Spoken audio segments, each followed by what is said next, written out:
Hi, this is Chuck Gunderson. I'm the author of the new book, Some Fun Tonight, the backstage story of how the Beatles rocked America, the historic tours of 1964 to 1966.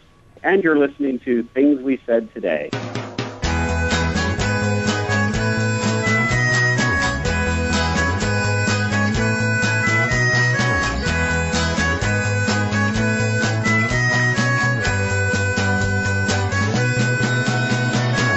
Hello, hello, and welcome to a Beatles program, a podcast show, which is called Things We Said Today. This is a talk show in which we talk about anything and everything that has to do with the Beatles, their past, the present, sometimes even the future, their music, their history. Whatever comes to mind, we cover it here on the show. I'm Ken Michaels. I'm one of the three regular co-hosts of this show, and hopefully you know me from my other Beatles program, a syndicated radio show called Every Little Thing. Being joined by my two other regulars. First of all, the man who wrote a couple of Beatle books, including The Beatles, From the Cavern to the Rooftop, and more recently, Got That Something, How the Beatles, I Want It, Hold Your Hand, Changed Everything.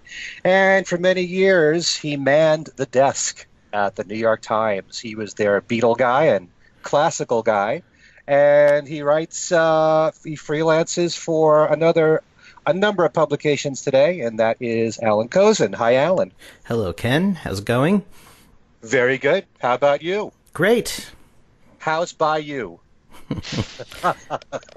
It's going to be spring. It's starting to feel like it. It already is. Baseball season has started, or close to it. Mm-hmm. It might as well be spring. Yep. And our other co-host is the leading newsman and has been so in the Beatle world for several decades, from the Abbey Road website and more recently with AXS.com, with writing for Billboard, Variety, Goldmine, you name it. He's all over the place. And he is also the author of Meet a Monkey, Davy Jones. And that's Steve Marinucci. Hi, Steve. Hello, Ken. Hello, everyone. On today's show, we're going to be doing another show on George Harrison, a bit of a tribute show, as we did last week. And we're going to be discussing our 5 favorite solo George Harrison songs. And these are all songs that are not hit records for George. We're going to be doing that a little bit later on, but if we have news to cover, we always try to do that at the beginning of the show, and we have several major news items to talk about. First of all, last week, Ringo Starr was officially knighted, and I don't know if you saw the coverage of this. This was all over the internet. It was wonderful to watch, but you got to see Ringo kneel in front of Prince William, and William extending the sword and doing the ceremony, and anyone want to comment about Ringo finally getting knighted? How about you, first of all, Alan? I thought, it was a great clip. I'm glad that we got to see the full clip of the investiture and, Ringo chatting with him a bit at the end, and then the interviews outside the palace, where he mentioned that Prince William is a big Beatle fan. I mean, let's face it, who isn't? But I thought it was great. I mean, all 4 of them deserve to be knighted, and you obviously can't get a knighthood posthumously, which is a pity. But so the 2 living Beatles are both knights, and I think that's great. And I really enjoyed watching those clips too. How about you, Steve? Well, I liked his conversation after, the interview he did with the BBC, where he said he was a little nervous, and typical Ringo comment that they asked him what he was going to do with the medal, and he said, "I'm going to wear it to breakfast." But it was really nice to see this, and it is kind of sad that the other 2 can't get one. It's too bad. I mean, it's interesting to think, had they both been around, what would have happened. I think George would have been fine with it. It would have been John's reaction that would have been interesting, but I think John would have taken it in stride. I think he would have been fine with it too. Mm-hmm. But But yeah, I mean, it's great. It's a great honor for them, and it's well deserved. And it should have happened years ago. And why, I mean, it's kind of interesting that they waited so long, and especially this year. What triggered it? Why this year? I don't know. I can't. I was trying to think about that. I mean, it was a typical year for Ringo. I mean, outside of releasing a record, But I'm glad that it finally happened. It dawned on someone that it doesn't make sense for Andrew Lloyd Webber to be a knight and one of the remaining Beatles not to be a knight. What's wrong with this picture? Well, yeah, I mean, look at who else has been knighted through the years. I mean, not trying to put down any of those guys that have been knighted, but there have been people that have been knighted. I mean, Van Morrison was knighted last year before Ringo. Why that? Mean, again, not to put Van Morrison down, and not to put Ray Davies down, and not to put Tom Jones down, but you're right. It doesn't make a whole lot of sense, So you would think that a Beatle would come first. Not that these other people don't deserve it. And the same thing can apply to the Rock and Roll Hall of Fame too. There's a lot of people that get inducted whose careers started much later than Ringo or any of the Beatles that have gotten in before them. And we're generally less important too. Mm-hmm. Right, and he's deserving of that kind of respect, and I'm glad to see him getting it. And for one, and he was too, and that's really nice. That's really nice. So yeah, I also have this quote from Ringo when he was asked if he wants to be known as Sir Ringo, or I guess Sir Richard. I don't know yet. It's new, and I don't know how you use it properly. That's what I like about him. He's just so brutally honest, He just says what comes to mind. But, yeah, it's nice to see Ringo get this. And unlike you, Alan, I do think Andrew Lloyd Webber deserves it. Okay. Uh-oh. You just have a problem with him for some reason, but anyway. Yeah, I do. Yeah. His stuff is unbearable. For you. That problem. It's a lot of people who love his music, and the musicals have lasted for a long time on Broadway and different parts of the world. So anyway, the other big news about Ringo is that he has announced dates in the United States with his All-Star Band. And in case you missed all the news recently, it was announced not that long ago that Graham Goldman from 10cc has been added to the All-Star lineup, as has Colin Hay from Men at Work, who was with the All-Stars before that.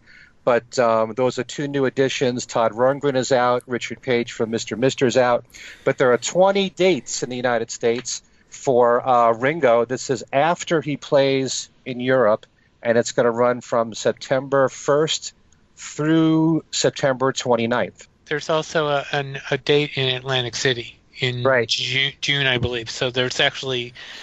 there's one more date. I mean, the 20 dates he announced are actually kind of a second string, but he's already announced the one date in Atlantic City, which was kind of weird the way they did that. Yeah, but in any it's event, actually June 2nd, and it's at the Borgata Casino Event Center. Mm-hmm. So how many that's near you? That's a whole. There's a whole bunch near you. There's only one near me. So, and I don't know how many I'm going to, but I know one thing. With all of these final tours being announced from Elton John and Paul Simon, I had just gotten Paul Simon tickets for September 15th in New Jersey. And September 15th, it was just announced, Ringo is playing at the Oakdale Theater in Wallingford, Connecticut, which is about 15 minutes away from me. So it's like... what am I going to do? I may actually, because he's playing Radio City Music Hall, I'm probably going to go there. Not only because it's Ringo, but that's such a great venue to see anybody, Radio City. Yeah. So I'm probably definitely going to go there, but I don't know what I'm going to do if I'm going to try to get different Paul Simon tickets so I could see Ringo in Connecticut. So, whatever. I may actually drive to Boston to see him. Really? Yeah. Yeah. I like seeing former members of the Beatles in cities that don't have professional baseball teams. Oh. Maybe Andrew Lloyd Webber should. They're sort of the Andrew Lloyd Webber of baseball. Yes, that's right. You just wait, Alan. You just wait. So what's I think I think the government should investigate the fact that Derek Jeter was able to arrange that deal with the Yankees. I think there's something really bad that happened there. I think there's a conspiracy or something. All right, our new Beatles and baseball show is really. So another major news item, as everyone knows, this past Saturday on March 24th was a big day in the U.S. and also around the world too. There were millions of people that protested in the March for Our Lives to end gun violence, and I'm sure everybody saw online Paul McCartney was in New York City with his wife Nancy, and in fact he was right near the Dakota, and just showing his support for the march. He wore a shirt that read, "We can end gun violence," and he was quoted as saying, "As you know, one of my best friends was shot not far from here. It is important to me." Right. Really nice of Paul to be doing this. You guys want to comment?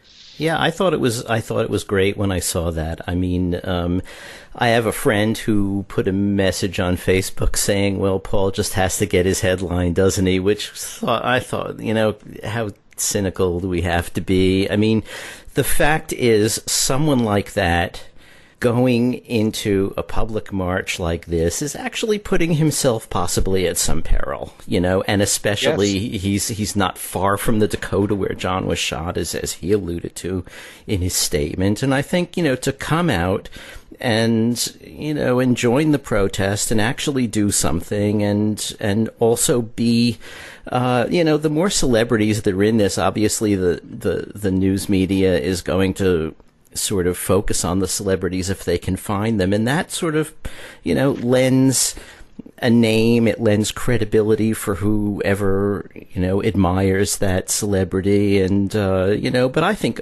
also, of course, I really think he believes in this, and I just thought it was great for him to turn up. Right. He's only going to be involved with something he truly believes in. Yeah. He decides how he spends his time, and evidently this was important enough for him. Steve? I think the one thing that needs to be said here is that the focus was really on the young people. And Paul was one of the few adults. And there were a whole lot of adult celebrities that I could have thought of that would have been associated with this, would have liked to have been associated with this, whose names you did not hear. And I know that George Clooney, I guess, was asked to say something, and he turned it down. And I have to admit, I didn't see the coverage on all cities. I didn't see, for example, one person I thought might be involved, and I don't know that she was Joan Baez. But I mean, the fact is that the focus was on the kids, and that was what made the whole thing so powerful. Right. And that's interestingly enough what the people who have been critical of this whole thing have been focusing on. They've been focusing on the kids, but that's what made it so powerful, is that the kids did it. Even if you want to talk about, well, they had a little help. Well, damn it, sure they did. But I mean, they organized it. And the speeches were all by the kids, and some of those speeches were just amazing, whether you agree with it or not. Very emotional. Yeah. Right. So, no, but Paul especially going out, doing it exactly where he was, as close to the Dakota as he was. I mean, that was pretty astonishing. That was pretty good to see. And I think the New York March actually started in Strawberry Fields, and there are pictures of Paul later that show him in Midtown. So he apparently actually did march, not just turn up. One thing that no one appears to have asked him, at least in the stories that I read, is, well, you're here near the Dakota. Do you pop in and see Yoko? How's she doing? Anything like that? There were no references to Yoko at all. Right, I noticed that too, and so that's kind of interesting. And of course, but yeah, I mean, I'm sure that was probably an emotional thing for her too. So yeah, and I do like the fact, as you said, Steve, that the media really focused on the kids. Mm-hmm. And the kids deserve all the credit for this because they're the ones that started this whole movement. And, they are the voice of the future, and this just goes to show how much an important issue it is for them. So, all the credit going to the kids. Okay. Also, I know you have some information, Steve, about that auction of photographs that we were talking about last week. Right. The Mike Mitchell's photographs from the Washington Coliseum sold over the weekend for $357,000, and that includes negatives and copyright. And I was kind of actually surprised that it was that they didn't go a lot higher than that. But it's 200 pounds, which figured out to 357.52. Do you know who bought it? Did Apple buy it? I don't know. I did not see the story I saw in The Guardian did not say who. Mm-hmm. So I don't know. And a lot of those photos, like I said, had not been seen before. So yeah, there we go. Seems like a really high price to me. You think so? If it's a Coliseum, obviously, there are shots people haven't seen, but fundamentally the entire Coliseum concert is out there for people to take frames of if they want a picture of the Beatles at the Coliseum. So, but these are portraits. They're not just screen captures from that film. I know. And there were 413 photos. Mm-hmm. So this was a quite a unique collection. So that's almost $1,000 per photo. Mm-hmm. Yep. So that's a lot. I just hope they get exposed out there, the ones that we haven't seen. I hope so too. I hope whoever bought them makes good use of them. So, okay. We also have news about Julian Lennon. As you may know, last year he put out a children's book, which was called Touch the Earth, and it's all about teaching children about the importance of saving the environment and loving our planet and protecting it. And the second book, this is he's got a trilogy of books that he's planned. The second one is coming out in a week, I believe. It's called Heal the Earth. But Julian will be interviewed on an internet show, which is called Build. And it's on April the 5th. It takes place in New York City at 692 Broadway. And it's actually going to be streamed live on the internet on that day, April 5th at 11 a.m. And if you want to see this interview with Julian talking about the new book and how important this whole cause is about teaching kids about the environment, you can go to buildseries.com. And there'll also be a book signing for Julian at the Barnes & Noble bookstore at Union Square in New York City. That's on April the 6th, and that's at 7 p.m. Again, that's Eastern Time. And I just want to mention one thing, because last week on the show we talked about the passing of Paul White, who was the top A&R guy for Capitol Records of Canada at the time in the 60s, when he was so supportive of the Beatles early on with their early singles and believed in them and made sure that Love Me Do was released, as were their follow-up singles in Canada. We talked about Pierce Hemmingson, who's been a guest on our show. You can go back to show 220 to listen to our interview with Pierce, because he put out a book called The Beatles in Canada, talking about all that.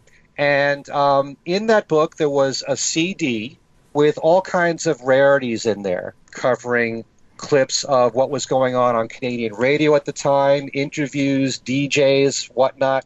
And Steve had asked me if the follow-up book, which is coming out, it's either the end of this year or early next year, if the CD for that was being sold at the Fest for Beatle fans. And Pierce actually wrote back to us. It was offered for free at the Fest, and that's for anyone who's reserving a copy of the Blue Book. There's another CD that'll be in the new book, and just like the first book, it's got all this rare stuff in it. I did notice that there's a lot there on Live Peace in Toronto. There's an interview that Pierce did with Richard Lester discussing John's appearance in How I Won the War. All kinds of stuff like that. If you like hearing, broadcasts on the radio as it was heard in Canada on the Beatles, DJs talking about the Beatles and that kind of thing, It's on this CD, and you can write to Pierce himself. His email address is pierce@hemmingsen.com. That's Piers at Hemmingsen, HEMMINGSEN.com, or through Twitter, his Twitter account, which is Beatles in Canada. And that's it. So there you go. Any other news? The only other news isn't really a Beatle headline or a Beatle connected story. It's kind of half Beatle connected. Word today came that Mike Harrison of Spooky Tooth died. Spooky Tooth, of course, had Gary Wright in it. So there's a little bit of a Harrison connection there, but I don't know if there's any direct connection between Mike Harrison and the Beatles. But yeah, Right. if you're a Spooky Tooth fan. And of course, Gary Wright doing a lot of work with George in particular. Right. And Ringo as well. Yeah, sad to hear that news. And so, with that, let's get to our main topic, in which we talk about George Harrison. And you might recall that a while back we did a show on John Lennon, just like the one we're about to do now, where we picked our 5 favorite solo John Lennon songs. And all the songs cannot be, it couldn't be any of John's hits. We're doing the same thing right now with George, and I'm sure at some time in the future we'll do one for Paul and one for Ringo. But each of us have come up with a list of our 5 favorite George Harrison solo songs that were not hits, and we thought we'd discuss why they are our favorite songs. So why don't we start with Alan? Okay, are we doing all 5 at once? I guess we are. Sure. Yeah. You know, I'm not sure they're my favorite songs, because once you make a definition that says not the hits, you're automatically getting rid of certain ones that are going to be favorites.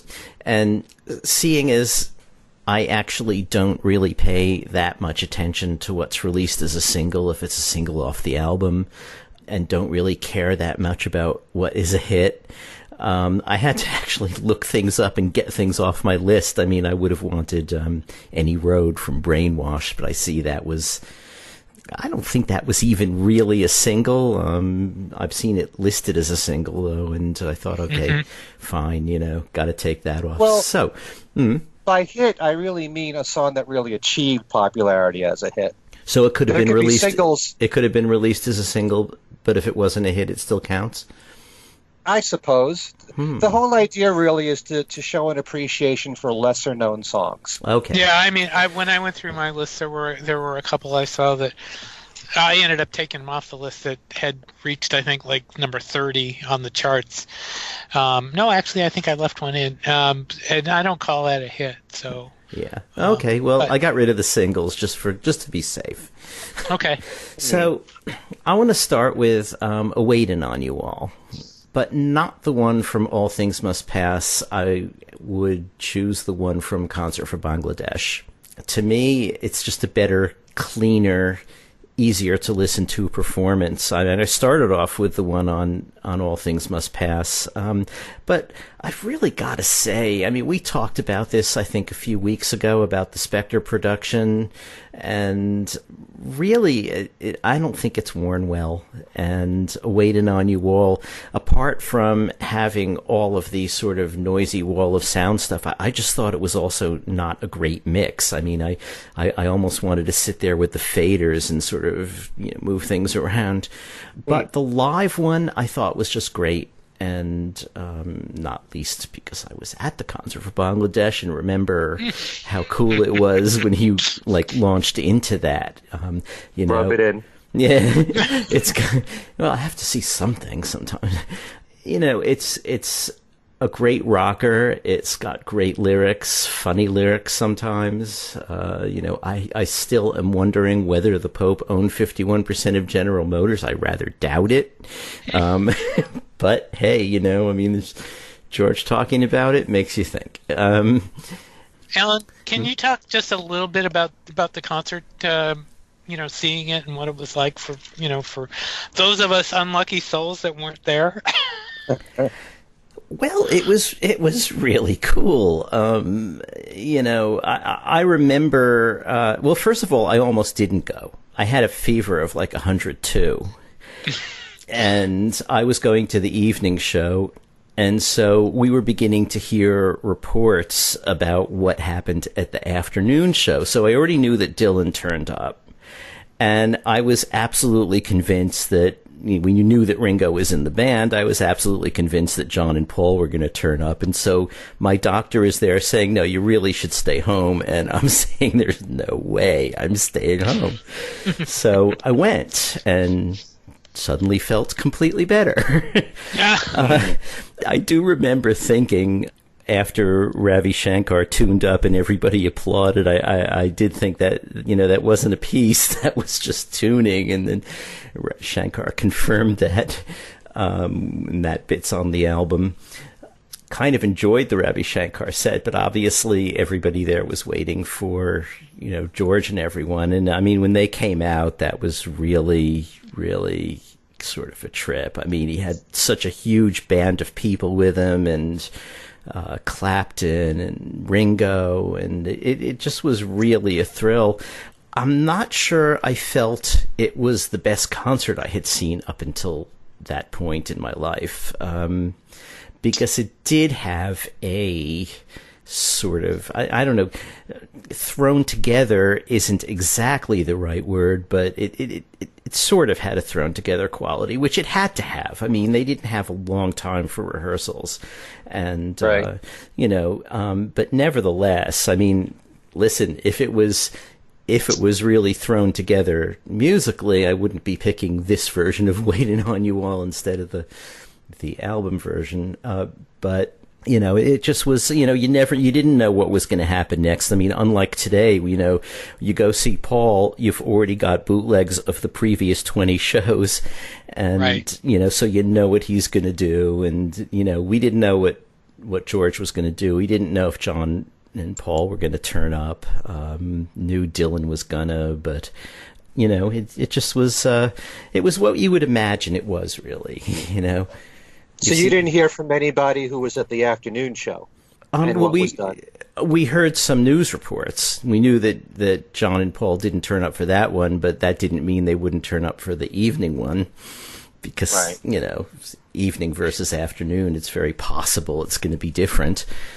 Knew Dylan was going to be there. And it wasn't like now where, everybody tweets things out and instantaneously. That's right. What happens, I mean, in fact, a lot of people there, I'm sure there were a lot of people that went to that show that had no idea Dylan was going to even show. Yeah. Well, in those days, we used to, like, everything we went to, it was like Dylan's going to show, we went to see the band in Central Park, and everyone is saying, hey, Dylan's going to show, and then the band did a semi-Dylan imitation, a little bit raspy on one of their songs, and it was, oh, yeah, definitely Dylan's going to show, So in a way, it was almost, a running joke about Dylan showing, but in this case, we knew from the afternoon show that he did.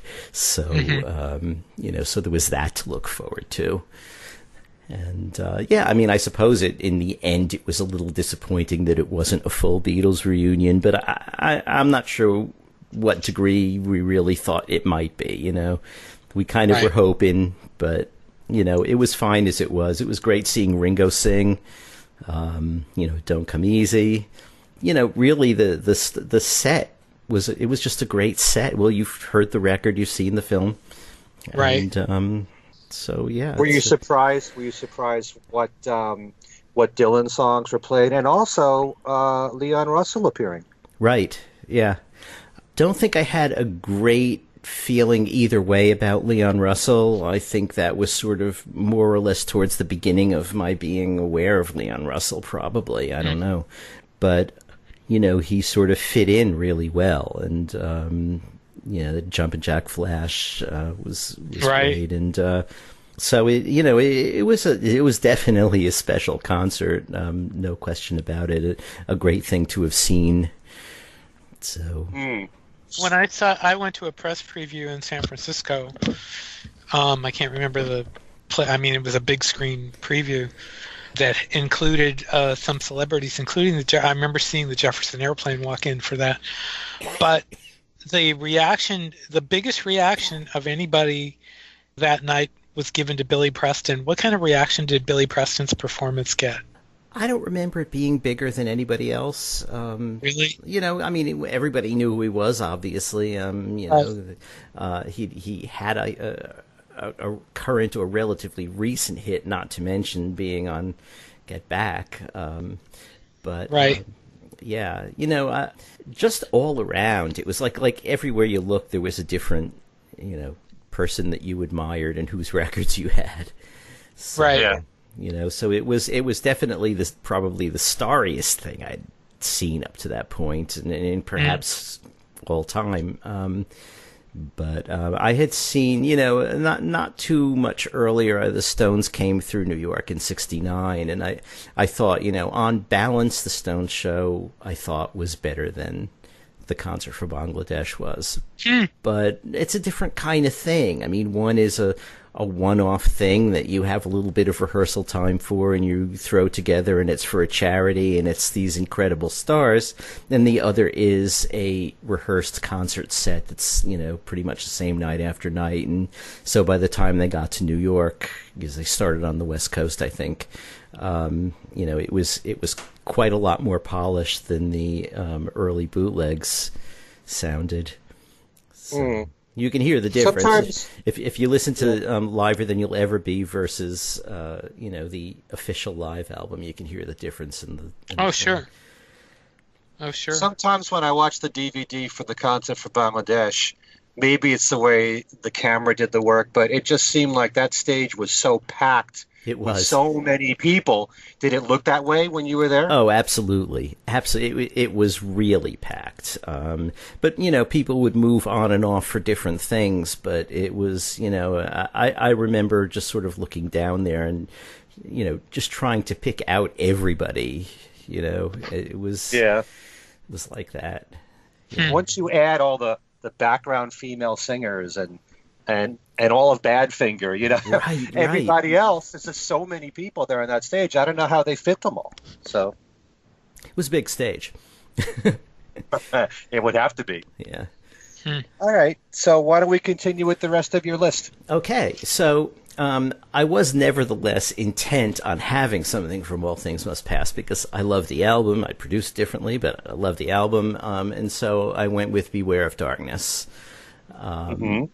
Because, I mean, he has a lot of messages that have been consistent through his career, and a lot of them are the ones that sort of either border on or are, square in the middle of his religious thing. And I found that really interesting.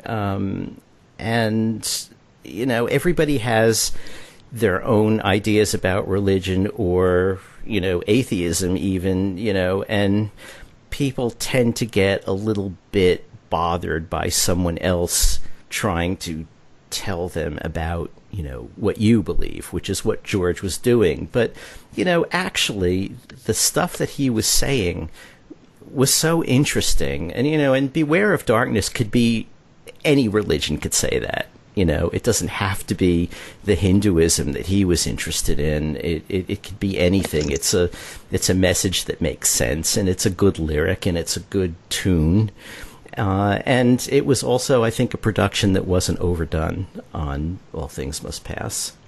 So that was my second one. Actually, interesting. I've got 7 here because I figured, I never go first, and usually some of my 5 are taken by the time it gets to me. So I have to, let's see, let's go on to... just give them all. What the hell? I don't know. Let me skip to That's the Way It Goes from Gontrapo. Again, it's a great, catchy tune. That could have been a hit, I think. He didn't really do a lot to promote Gontrapo and didn't... Well, he made 0 effort, let's say, but That's the Way It Goes is a pretty good song, and it's catchy, it's a great tune, it's well played, and so I just like it, so it's on my list. Okay. As is, I'll skip skip to Someplace Else from Cloud Nine. Wow. Okay. Yeah, I chose Someplace Else. Also on this list of 7 is Devil's Radio, but I'm skipping that one in favor of Someplace Else just because I feel like Devil's Radio is better known. And Someplace Else is one of those tracks that I think people don't often think that much about, but it's got a beautiful guitar intro. It was done originally for Shanghai Surprise, and then he redid it. It's one of those songs that, like many of George's songs, can be taken as a love song, or it can be taken as, one of his love songs for God kind of thing. I don't know how you found me, but here I am. And it's, it goes a lot of interesting places. Again, that guitar intro, I think, is just exquisite. How many have I done? 4. Okay, and that leaves my last one, which is Marwa Blues from Brainwashed. Wow. And my rationale is a little bit similar. Again, I love the guitar playing on that track. And it's also just, a beautifully crafted melody. I think it shows us, it definitely has George's thumbprints all over it, and yet it seems to show us where he would be going if, he had lived to do other albums after this. So those 5, I think, are, I don't know if they're all deep catalog, if anything by any of these guys is deep catalog these days, because I don't know if they're former Beatles. But, but so much solo music doesn't get airplay at all. Well, that's true. So, yeah. Yeah. So, and I think these are a lot of songs that people sometimes overlook and are definitely worth hearing, and they're among my favorites, if not actual, favorites, which might include some of the things that were hits. So that's my list. Okay. Do you want to include the other 2? Okay. If You Believe from George Harrison. All right. Yes. One of my favorites too. Yeah. It's just another expression of his belief, but it can also be taken really at surface value. There are things that, even if you're an atheist, you sort of, can look around and not necessarily believe the scope of things that happen and things in the world. And, he's looking around and, but it's also, for me, it's part of what has been a consistent message from him. And what was the other? The other was Devil's Radio, and yet again, I mean, that's about gossip, and it's about you could argue that it is George hectoring people about their behavior, and so what? He's entitled. I mean, he really has a point, and as someone who's been in the public eye the way he has, he's had to put up with a lot of that, and so. It's not a bad message, and it's in a song with a great beat and a lot of energy. Even if you're not even listening to the lyrics, I mean, that song just rocks, and I thought it was a great choice. But, tried to keep it down to 5. I went for Someplace Else instead on that one. It's both in the same album. Excellent choices there, and well said about Devil's Radio and If You Believe, which for me has always been a song about hope and about achieving, what you set yourself out to do, and don't let depression get you down and all that kind of stuff. It's a song I turn to a lot from George. Yeah. So, and Devil's Radio could always be a contemporary song because, let's face it, there'll always be gossip. Right. Right. There'll always be irresponsibility from the media. So it can always apply, that song. And regular old people. True. All right. Why don't we hear the top 5 or more from Steve? Yes, there are. I do have a couple more, but I tried to limit it as much as I could. Okay, starting with number 5. Number 5 is All Things Must Pass. Partially because of the lyrics. I really like the lyrics. Sunrise doesn't last all morning. Cloudburst doesn't last all day. It seems my love is up and left you with no warning, but it's not always going to be this gray. All things must pass. Typical George, positive outlook. I shouldn't say typical because he can be different, but in this case, it was a beautiful sentiment. But one of the reasons why I picked the song was because the Beatles did it, and I would have wished that the Beatles had gotten around to finishing it, and actually doing, rather than just doing it during the Let It Be session. And also there's Paul's version on the Concert for George, which is a really nice version. I really like that. My fourth choice is Sue Me, Sue You Blues, which somebody, by the way, sent me a note about the Joey Self show and said, that was nice that you did the Sue Me, Sue You Blues show. and that's kind of stuck with me when they said that. But I mean, it's a great song. It's George's sarcasm about you serve me and I'll serve you, swing your partners, all get screwed. I mean, another instance of great lyrics there.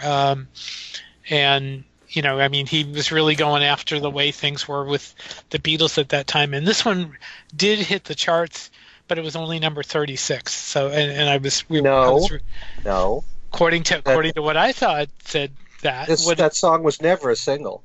It said the information Who I said saw. That? Who said that? Well, it was Wikipedia for what it's worth, but that's wrong. I don't know. I've looked at Wikipedia a lot, and the only single that ever came from Living in the Material World was "Give Me Love." Well, I don't think that was a single. It may have been the album that they were talking about. So I don't know. But in any event, number 3, Alan and I both picked Someplace Else. I really like. There's a lot of great songs on Cloud 9. Someplace Else is one of my favorites because of the guitar work. Actually the rest of my choices I believe are all guitar songs pretty much. But I love the guitar work. Also the romantic quality of the lyrics. I mean, that it's really beautiful. Yeah, I mean, it's just a great song, and it's one of my favorites on that album. My second choice is Marwa Blues, again, stealing another one from Alan. I swear, Alan, I already picked it, but at least you didn't pick my first choice. Marwa Blues knocked me over the first time I heard it. I mean, I just love that song, and I was so glad to see that it got a Grammy Award for Best Pop Instrumental Performance. It's just a beautiful song, and the guitar work there is just fantastic. So that's another reason why I like that. My number one song, however, if there was a George song that I'm not what I would call a great guitarist, although I have played acoustic guitar I did play acoustic guitar for several years. I haven't picked one up recently, but if I could play, especially at the Fest for Beatle fans, if I could play this on stage, I would absolutely love to. It would be Cheer Down. I love Cheer Down. I love the slide guitar work. And I swear to you, I don't know why. Somebody explained this to me. That song makes my eyes water. It really does. It hits me emotionally. I love that guitar solo, especially near the end where he takes it up and gets really really strong with the solo. I just absolutely adore that song. Absolutely adore it. And for people who, when it comes to George, may think that, well, most of the time his guitar solos are usually very short, concise. Listen to Cheer Down, folks. Yeah. Cheer Down, the last 2 minutes is just him going on slide guitar. Right. And that's so rare. I wish there was more of that, Well, and that brings up a really good point that he's an underrated slide guitarist. I think we tend to sometimes take his slide guitar for granted, but as someone who has played slide guitar, as amateurish as I am, I mean, he was fantastic. He really was. As far as slide guitar He had people a really distinctive slide sound. I mean, you absolutely. you could hear, on any record, if it was George, you knew exactly who it was. And there were some sections, to hark back to last week's show, there were a couple of things on Randy Bachman's album where I thought he got that sound for, a short while. But the thing is that George kind of invented that sound.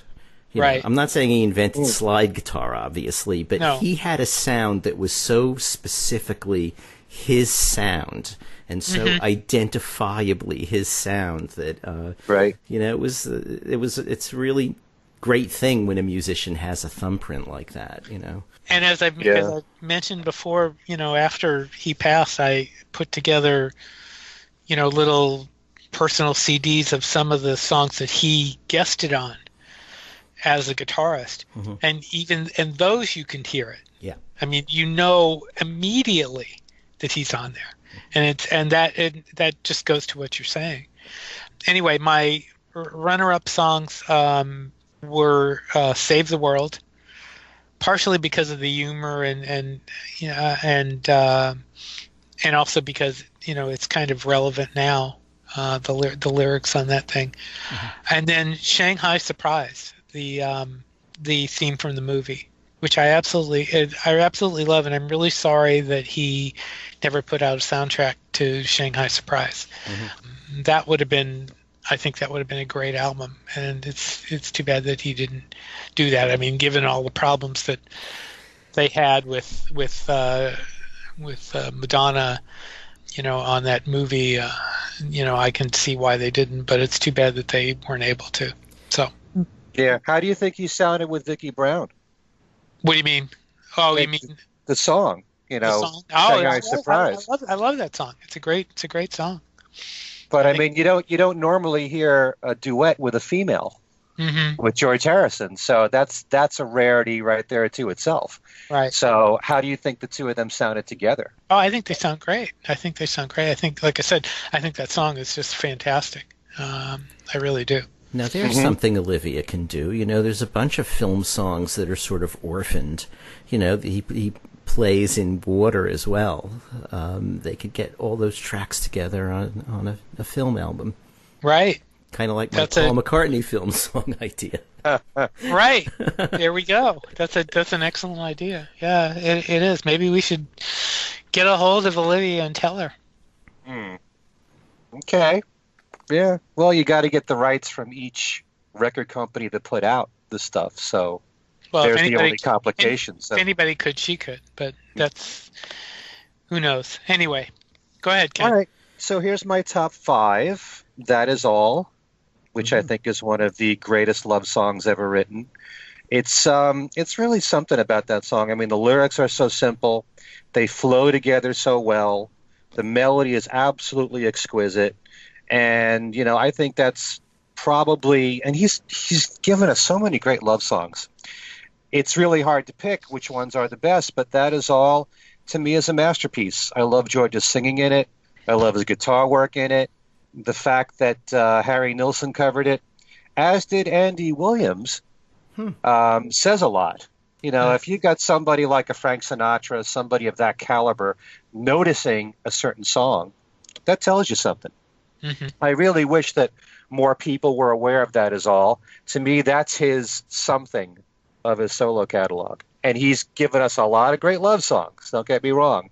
If you happen to feel that Your Love Is Forever is just as good, I'm not going to argue with you. I love all these songs. So, That Is All is probably my favorite of George's solo songs. I'm a real sucker for love songs, which if you listen to this show on a regular basis and I list my favorites, you'll certainly get to know that. Speaking of love songs, my number 2 pick is another obscure love song from George, Learning How to Love You, which is the one that closes 33 1/3. I love that song a lot because the melody is so different. The chord progressions are so different. It really has kind of a jazz vibe to it. I can hear jazz covers of that song. And if you listen to the middle of the song when George does that acoustic guitar solo, that is absolutely exquisite, the guitar solo in that song. Very different song from him. Certainly not a commercial sounding song, but beautiful in and of itself. Learning How to Love You. A song that has really become so important to me now. It's like songs that you appreciate so much more later than you did earlier on. This is kind of like the Within You, Without You of George's solo career for me, is Be Here Now. Be Here Now is a very powerful song because it's just George and an acoustic guitar, very few words. In many cases, a measure of a song will just have one word or two words, like remember, 2, 3, 4, now, 2, 3, 4, like that. And when you have a song like that, it really drives home the message. It's emphasizing the words more, and it's kind of like a mantra. And the message is really simple: to live in the present, not to live in the past. Very powerful song. And the fact that it's just George and an acoustic guitar makes it even more intimate. And sometimes slow songs can be more powerful, like Within You, Without You is for me. But Be Here Now is definitely in my top 5 for that reason. Another song that has really risen through the years for me is Run of the Mill. So there's another case of a song from All Things Must Pass, and even though that's his most well-known album, along with Cloud 9, I would say anyway, that's one of the least known songs from All Things Must Pass. And I love that song because of the lyrics. It flows very well, like poetry. And when you learn from what George said in I Me Mine, that the song is kind of about Paul and the relationship they were going through at that time, it's a very powerful song in that way. But it can be a song that you can direct to anybody that you're having difficulty with in a relationship. And it's also very philosophical. Everyone has choice when to and not to raise their voices. It's you that decides. And when you hear the words, no one around you will carry the blame for you, no one around you will love you today and throw it all away. Tomorrow when you rise, another day for you to realize me or set me down again. You can understand how that's George talking about Paul at that moment in time. Mm-hmm. It's very powerful, and I like the syncopation in the song, which is very different and unique in the composition of the song. Syncopations when you have the beat at a different point. I don't really know how to describe it. You could probably do that better than I can, Alan. But when George sings, everyone has choice, then it goes when to and not to raise their voices. It's not a straight melodic line that way. It's just that the emphasis is not on the beat. It's kind of in between the beat. It's on, if it were eighth notes, it would be on the second eighth note instead of the first. That's all. Right. Easy. So, but it makes it different, but it's not a common thing. I was just saying you were saying that you didn't know how to explain it, so I was just kicking in there. Okay. We could bring Walter Everett back. All right. And I also put in, sometimes I link two songs together here, but I love That's What It Takes so much from Cloud 9. It's another great song with a great melody. That whole album, you could say this about so much of George's solo work, has such great slide guitar work. You were talking about Cheer Down before, the two of you, and you also mentioned Marwa Blues, which has amazing slide guitar work too. But I love the slide guitar sound, and That's What It Takes. I love the production on the whole Cloud 9 album. The slide guitar is so much in your face. And it's a different song. It's an odd song. Gary Wright contributed a little bit in there, which made it unusual. And, it's melodically, it's one that sticks out in my head. But at the same time, I like to sometimes point out great 1-2 punches on an album. And to me, it's hard for me to think about That's What It Takes without thinking about Fish on the Sand. Because Fish on the Sand is such a great, it's got like a country and western type vibe to it. And that's something that could have been a hit single to me, certainly in the 70s. I don't know if it was a single at the time of Cloud 9, if it could have worked, but it's really catchy as hell. So I really like to include Fish on the Sand there, and I love that repeated guitar part, the down, down, da, da, da, dum, throughout the whole song, and how it builds around that. So The fifth song is really a combination of those two, so I'm cheating there. So if I had to add two more songs, I would definitely pick Your Love Is Forever, which is another great love song from George. And I love the whole feel of that album, which has like that tropical feel, kind of like on Tropo. Very soft, very laid back, lazy feel to it. And slide guitar work is just impeccable on Your Love Is Forever. And the other one is The Light That Has Lighted the World. Just for the message of that song. Again, it's about people, he appreciates people who understand him.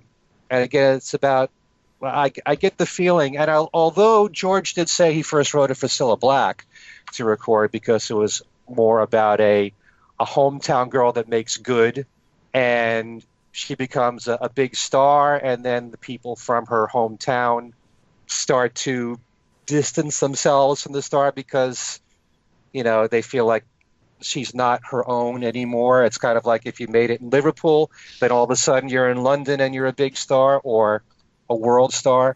It's like, local boy makes good. The resentment that comes from that, from the people who were original fans of yours. It started out being that song with that intent for Cilla Black, but when you relate it to George, it could be more about he has become a person to himself. He's not just a Beatle. Don't think of him that way as though he's that guy from the 60s. There's more to him than that. He's grown as a person, and that's what I get from that song. I love the melody behind it. I love the piano work that's on it. Everything about that song. So those were my, 7 favorite George Harrison solo songs. Okay. Any comments on my picks? Yeah, all great picks. This was a really hard... I found this really hard to narrow down because there is really so much great George stuff. I think I'm coming to appreciate the bulk of his work more and more as time goes on. And I do wish Olivia would put out a bit more of it, but hey, we've said that before. And but just catching up with what's there, things that I didn't necessarily appreciate as much at the time, and I think that the idea here of avoiding the hits actually in a certain way helped focus on some of these lesser known things. And I like your choices, and for the reasons that you gave. I mean, that they were all really good songs, and but so much of his stuff stands up. I mean, there were so many things that I wanted to pick and were on the list for a while, but it had to get down to close to 5. Blood from a Clone, Blood from a Clone. Yeah. The thing I love about that is not so much, I mean, I like the song, but I love the fact that was his response to being told to make a more commercial album. Right. And, and so many others, Art of Dying, but, yeah, there's just so much great stuff. Mm-hmm. Yeah, it sort of has taken on a life of its own, and it stands up very well. When we were talking about Walls and Bridges, there was something about the sound of that I was saying sounded a bit dated to me, and I don't hear that in any of George's stuff. It just still sounds pretty fresh to me. Okay. Well, I think, for many of us, a lot of what George said in his music, you couldn't understand at a young age. Mm-hmm. It takes a certain amount of maturity to understand and relate to a lot of what he's written about. And especially if you, in any way, have adopted any kind of spirituality in yourself, then his songs take an even stronger, more powerful presence in your life. Mm-hmm. So, and I've found that with so much of the solo Beatle music that I appreciate so much more now than I did when it first came out. I can't really relate to the dated aspect that you bring up here because, to me, Walls and Bridges sounds the same as it always has to me. I don't just think it's a 1974 album. I think the production was superb. I never had a problem with Phil Spector's production. Although, when you love a person's vocals, and there are times when George's vocals were buried with Phil Spector, that kind of bothers me a bit. But when you've got a spiritual sound that you're trying to achieve. I think what Phil Spector brought to All Things Must Pass worked. Because like I said, when we were talking about that album, it has really kind of a cathedral type sound to it. Mm-hmm. Like if you were in a church and you would want the full sound and the reverb and everything bouncing off, you got that in All Things Must Pass, and it was done very well in that regard. And then at the same time, I do like when you hear demos of George Harrison's music and it's just him and an acoustic guitar. There's nothing quite like that. Mm-hmm. So, but I never look at any of that music as being dated in any way. I don't just think that's a 70s song or that's an 80s song, you know? Mm-hmm. It's hard to figure out why Lennon's stuff would sound dated and Harrison's wouldn't. I mean, they're, you know, maybe it's because Harrison didn't go for... he didn't try to be anything more than what he was, if that makes any sense. I mean, he didn't experiment much outside of course, electronic sounds. I mean, once he got into his solo years, I mean, it was he basically went along the same lines, kind of like Ringo did. Ringo did the same thing. I don't agree with that at all. So I think George Harrison was very varied in his music, more so than people give him credit for. I mean, he's known for that guitar sound and the slide guitar sound and the spiritual stuff that he did and some of his poppier stuff too. But he also dabbled in a lot of different styles of music. Like, for example, you brought up Shanghai Surprise. He was doing Oriental type stuff. That, Breath Away from Heaven, that was different for him. I don't know that I'd call Shanghai Surprise Oriental. I mean, he did use the gong and everything on the back of it, but he wasn't trying to be Oriental. He was trying to. He was setting up the song because of the movie. I don't think it has an Oriental feel to it, and certainly Breath Away from Heaven does. Actually, if you read his liner notes for the reissue, he talks about the intention was to make it sound Oriental. Oh, okay. Okay. I stand corrected then. I think what Steve was saying, if I may be Go ahead. all wrong, but the way I understood it was that whereas Lennon was much more aware and cared much more about what the current sound was when he was making an album and wanted to, at least in the mid-70s, try and make an album that was going to be current. I think George didn't care that much about that. Is that what you meant? That's probably, yeah, I think that's relatively true. I think that makes it, I think that's closer to the mark, yeah. Sure. I don't know. I just think that John put out the kind of music that he was comfortable putting out for himself, that he wasn't really thinking that much about the sound of the time, although he worked with people who were hot at the moment, like Elton John, something like that. But production-wise, I don't think he was thinking this must sound contemporary. He worked with Phil Spector because he admired Phil Spector for all the work he did in the past. Mm-hmm. But everything else that John did, he produced himself, so... I'm talking about in the 70s. Right. So he had his own sound. I don't think he was trying to cash in on the sound of the times. I don't know about cash in. I think he just wanted to sound current. There's still his songs. There's still him doing it. It's still going to be different than everybody else. But for instance, you listen to a lot of the stuff on Walls and Bridges and that just sort of funky thing. I mean, it's not something that he did before. It's something that sounds to me very 70s-ish. So I think he was just more concerned with being current than George was. George's attitude towards being current is, if I don't like it, I don't want to do it, and hence Blood from a Clone, Right. Mm-hmm. Right. Okay. All right. Though the argument could also be, a lot of people like to point to a song like Wake Up My Love, which I happen to like a lot, but it has that synthesizer sound. And some people who don't like that 80s synthesizer sound kind of felt that, it's dated, although I don't feel that way, but some people do, So here's George trying to sound a little bit more contemporary at that time, maybe. Okay. So seeing as I'm totally happy to admit when my prejudices are prejudices, let's just say that a 70s sound that I'm not crazy about sounds dated to me, whereas a 70s or 80s sound that I do like George's synth sound there, doesn't sound dated to me. Well, you have a right to feel whichever way you want to feel. There you go. You know, to me, I just don't look at any of this as being dated because this music is constant for me. It's not like I think of it as being from a certain decade and I put it aside and I hardly ever listen to it again. I listen to this music all the time. So it always sounds like, you know, it's part of my everyday life. So it doesn't sound like it's just from a certain era. Mm-hmm. Okay. Anyway. So is that the end of our George Harrison discussion for the moment? I think so. So let's just give our listeners our contact information, beginning with you, Steve. You can get a hold of me at BeatlesExaminer@gmail.com. You can.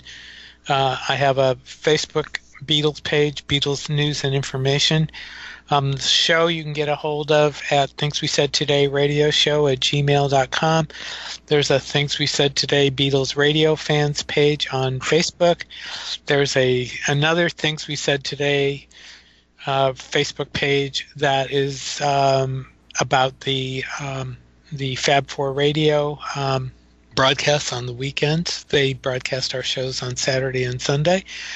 There's you can download the shows from iTunes and Podbean.com. You can stream all of the shows at YouTube. Again, just search for Things We Said Today Beatles Radio Show. We're all over the place. You should have no trouble finding us. So okay, Alan, how about you? Probably the easiest way to get to me is on Facebook, either at Alan Kozin or my alter ego, Alan Kozin Remixed.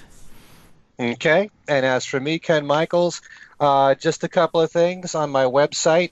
As I tend to say in every show, there's weekly Beatles trivia. You can win one of 9 prizes. I happen to have, this week, as we speak, a trivia question that's really challenging.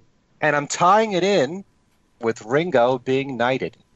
It has something to do with Ringo being knighted, and I'd be very impressed with anyone that gets the answer to this trivia question. So if you go to my website, kenmichaelsradio.com, click on the Beatles Trivia and Games page, see if you can figure out the answer to that, and you can win one of 9 really great prizes. For anyone that wants to hear every little thing, there is a website in Germany called globaltextandchronicles.com. Click on my name, Ken Michaels, and there's a whole bunch of archived shows of mine for every little thing, so you can hear what that show sounds like. There's over 100 shows that I've done, all music shows with interesting themes. Again, it's globaltextandchronicles.com. And since Steve mentioned Fab 4 Radio, might I also plug that every little thing is on Fab 4 Radio 2 on Sunday nights at 11 p.m. right before Things We Said Today. So there you have it. All right. So this has been great talking about George Harrison, our favorite songs, as well as all the news that we covered. So for Steve Marinucci and Alan Kozin, this is Ken Michaels saying thanks so much for listening, and I'll see you next time.